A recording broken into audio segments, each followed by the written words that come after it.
নমস্কার। হ্যালো বন্ধুরা, কেমন আছো? রাধে রাধে, জয় তারা, হর হর মহাদেব। তো আজকের ডেটটা হলো 14/1/2025। আজ ছিল মকর সংক্রান্তি। তো আজ থেকে সূর্যের দক্ষিণায়ন থেকে উত্তরায়ণে যাওয়ার দিন। আজ থেকে সূর্যের এবারে আস্তে আস্তে উত্তরায়ণ হবে, অর্থাৎ সূর্য এবারে আস্তে আস্তে উত্তর দিকে যাবে এবং শীত থেকে আবার আস্তে আস্তে ঋতুর পরিবর্তন হবে। তো আজকের দিনটা মোটামুটি শুরু হয়েছিল একটু তাড়াতাড়ি, 7টার দিকে উঠে পড়েছিলাম। তার কারণ হচ্ছে আজ যেহেতু মকর সংক্রান্তি, আমাদের বাড়িতে মকর তৈরি করা হয়। মকর জিনিসটা কেমন হয় বলে দিচ্ছি। মকরের কিছু কিছু ইনগ্রিডিয়েন্টস লাগে, যেমন হলো চালকে মা মিক্সার গ্রাইন্ডারে গুঁড়ো করে দেয়।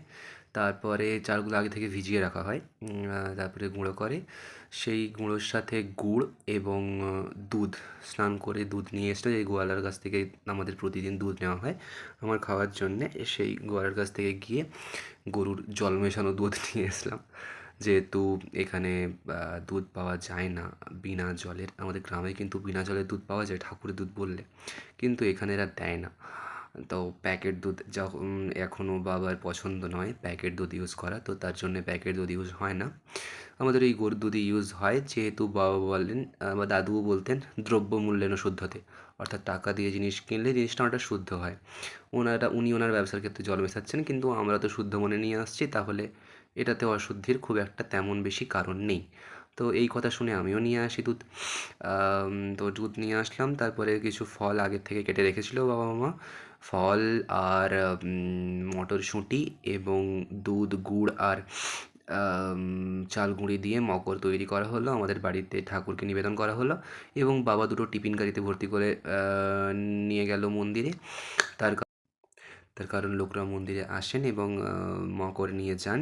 প্রসাদ হিসেবে ওনাদের মকর দেওয়া হয় একটা পরিমাণ মতন। তো বাবা নিয়ে গেছিলো এবং বাড়িতে যেই প্রসাদটা করা হয়েছিল সেটা তারপরে বাবা চলে যাওয়ার পরে মা আমাকে বাটিতে বাটিতে বেড়ে দিল। আমি গিয়ে আমাদের পাশের যে বাড়িগুলো আছে ওগুলোতে দিয়ে আসলাম। পাড়া প্রতিবেশীদের আমাদের প্রসাদ, যে কোনো পুজো হলেই ঠাকুর যদি সামর্থ্য জুটিয়ে দেন, তখন যদি প্রসাদের পরিমাণটা বাড়ানো হয়, তখন আমাদের পাশের বাড়িতে প্রসাদ দেওয়া হয়। এই নিয়মটা আমাদের যবে থেকে মানে যবে থেকে যেখানে আছি ওখানে এসেছি, তো সেখানে এই নিয়মটা আমাদের চলে এসেছে এবং গ্রামের বাড়িতেও আমি দিয়ে আসতাম, সেটা অসুবিধে নেই। আমাদের মানে প্রসাদ হলে আমাদের বাড়িতে প্রায়ই পুজো লেগে থাকে, ঠাকুরের দয়ায় পুজো কিছু কিছু পুজো হয়, যেহেতু ব্রাহ্মণ বাড়ি পুজো হয়ই। তো সেই প্রসাদগুলো দিয়ে আসার পরে দিয়ে আসছিলাম একজনের বাড়িতে। তো কথা হতে হতে একটু কথা বলা শুরু করেছিলাম, তো উনি আমার এই ভেজিটেরিয়ান, এই বয়স থেকে ভেজিটেরিয়ান হয়ে যাওয়া নিয়ে একটু আপত্তি করছিলেন যে অ্যাটলিস্ট সপ্তাহে 2 দিন তো মাছ মাংস কিংবা এগুলো হতো, তো এটাও যদি পুরোপুরি বন্ধ করে দাও কীভাবে হবে। তো আমি ওনাকে এর প্রোজ অ্যান্ড কর্ন যেমন কিছু কিছু আছে, তেমন বেনিফিটগুলোও অনেকগুলো বললাম। তখন কি উনি শুনে, উনি অ্যাকচুয়ালি প্রোজ অ্যান্ড কর্নসগুলো শোনাচ্ছিলেন। তো প্রোজ কী আর আছে, আমার জন্যে প্রোজ কিছু নেই, ওনার জন্য অনেক কিছু ছিল।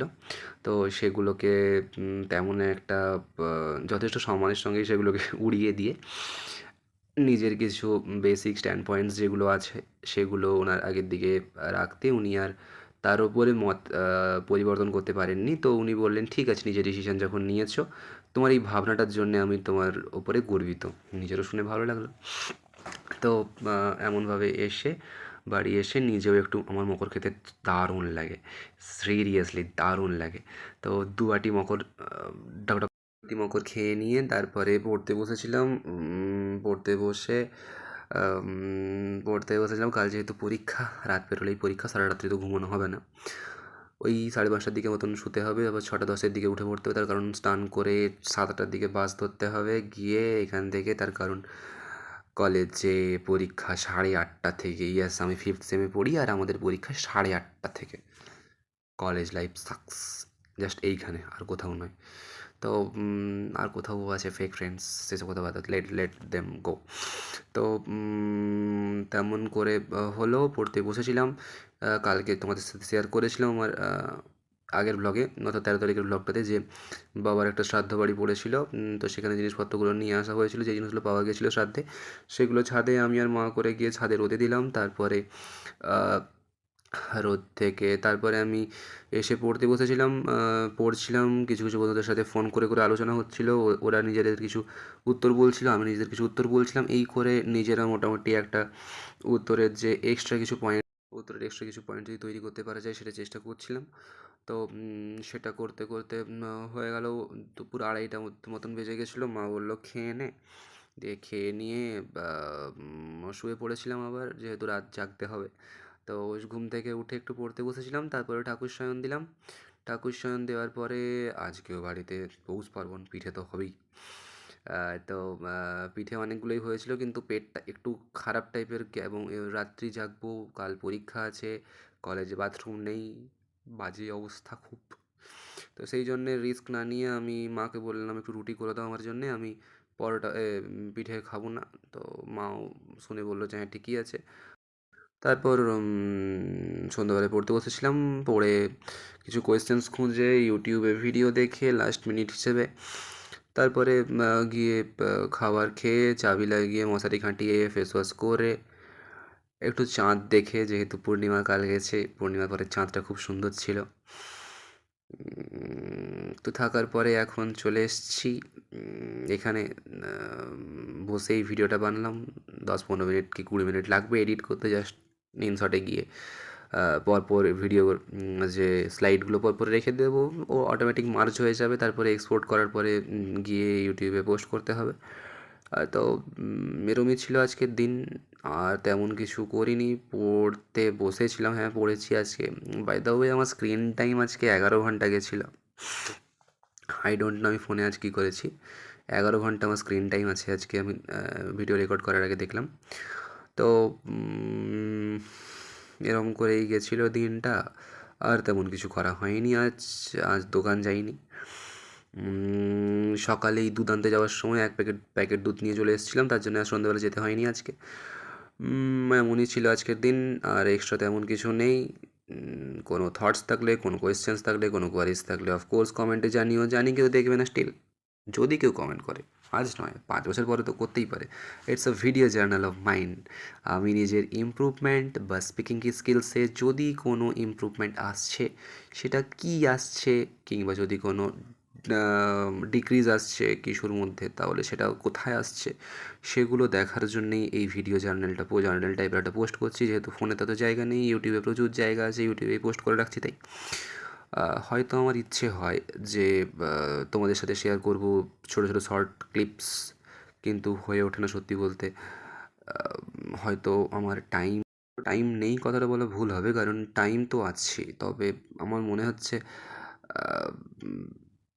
হবে না, যে ওটাতেও একটু টাইম চলে যাবে। যখন ধরো একটু একটু ক্লিপস নেব, তখন বেশি পারফেক্ট করার ইচ্ছে করবে। আমার এখন ব্যাপারটা হচ্ছে ইমপারফেক্টলি পারফেক্ট থাকুক, বাট তখন যখন আমি খাটবো, তখন মনে হবে আরেকটু খাটি, তো ওখানে ধরো দেখবে 2 ঘন্টা 2.5 ঘন্টা চলে যাবে। তারপরে যখন আমি বেশি খাটবো, তখন মনে হবে ভিউজ আসুক। তখন ভিউজ না আসলে সেটা একটা টেনশনের কারণ হয়ে উঠবে, যে কেন ভিউজ আসলে, আমি তো খাটছি, কিছু তো একটা আউটকাম পাই। তো তেমন যাতে এক্সট্রা প্রেশারটা না আসে, তার জন্যই আমি ওরম কোনো দিচ্ছি না, একটা ভিডিও রেখে দিচ্ছি। আর তেমন কিছু বলার নেই। আজকের ব্লগ এখানেই শেষ করলাম। সবাই ভালো থেকো, সুস্থ থেকো। যদি ভালো লাগে আমার জার্নিতে জুড়তে চাও, আমার ফ্যামিলির অংশ হতে চাও, তাহলে অফকোর্স চ্যানেলটাকে সাবস্ক্রাইব করে বেল আইকনটা বাজিয়ে রাখবে, ঘন্টা। আর তেমন কিছু নেই, ভালো থাকো। হ্যাঁ, বাই দ্য ওয়ে মাঝখানে এক্সারসাইজ করেছিলাম, বলতে ভুলে যাচ্ছি আমি আজকাল। Do exercise at least 30 minutes. Exercise daily করো, stay hydrated, be happy, never let your smile go. Cheese. তো স্মাইল করে যাও, খুশি থাকো। কোলগেটের ট্যাগলাইন বলে দিলাম। Sorry Colgate, please don't copyright this video. আর তেমন কিছু নেই আজকের জন্য, এটুকুই। রাধে রাধে, জয় তারা, হর হর মহাদেব। দেখা হচ্ছে কাল পরীক্ষার পরে, যদি বেঁচে থাকি তো। Bye bye, bye bye guys, good night, take care.